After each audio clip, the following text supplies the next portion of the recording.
এইটো নহৰু গুৰি দিছা ন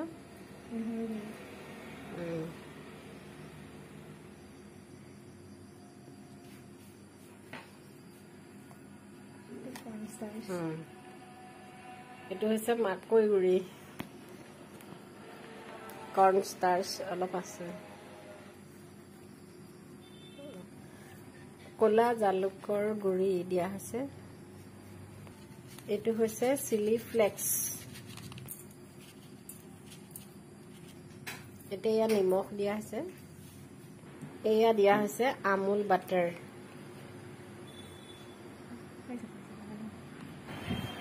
এয়া মিক্স কৰি ললো এইখিনি কৰা হ'ব এয়াৰ ফ্ৰায়াৰ যেতিয়া মানুহৰ শৰীৰত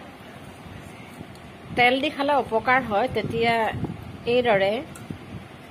তেল নিদিয়াকৈ সামান্য বাটাৰ দিয়ে কেনেকৈ বনাই খাব লাগে দেখুন এইটো হৈছে ফিলিপছ এয়াৰ ফ্ৰায়াৰ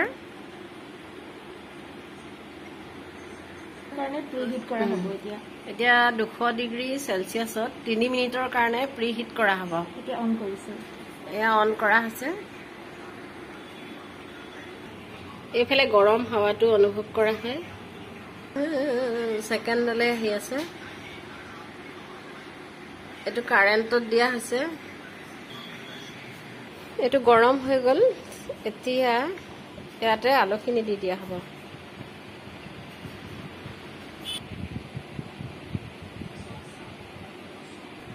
এই আলুখিনি সম্পূৰ্ণ ইয়াত দি দিয়া হ'ল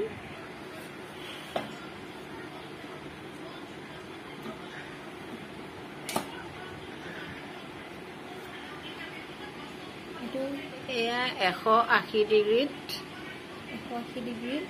15 মিনিটৰ কাৰণে দিয়া হৈছে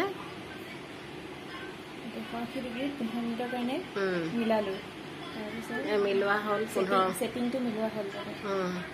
আৰু এইটো পটেটো অপচন আছে কেইবাটাও অপচন আছে এই সেকেন্ডটোত পটেটোৰ অপচন পটেটো বেক কৰা অপচন এইটোত 180 ডিগ্ৰী চেলচিয়াছৰ কাৰণে 15 মিনিট লাগে সেটিংত মিলালো সেটিং কৰিলো এতিয়া অন কৰিছো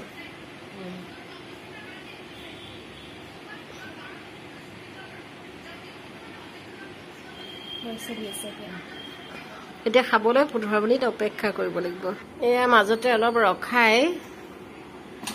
আলুখিনি এনেদৰে উলিয়াই অলপ বাটাৰ ওপৰতে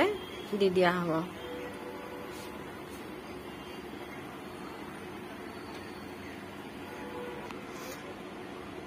কাৰেণ্টৰ গৰম হয় ভাপটো এইবিলাক শুকাই যায় সেইকাৰণে মাজতে অলপ বাটাৰ দিব লাগে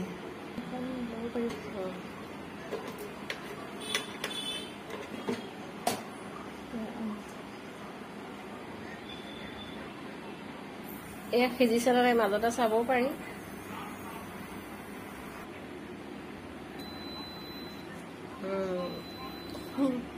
এয়া হৈ গ'ল এতিয়া আলু ফ্ৰাই এয়া ৰেডি আমাৰ আলু খাবলৈ বাটাৰটো নিদিলেও হয় কিন্তু অলপ টেষ্টি কাৰণে দিয়া হৈছে আৰু একেবাৰে শুকাই গ'লে খাবলৈ ডিঙিত লাগি ধৰে নহয় সেইকাৰণে এয়া বিলাহী চচৰ সৈতে জুতি লগাই খোৱা হ'ব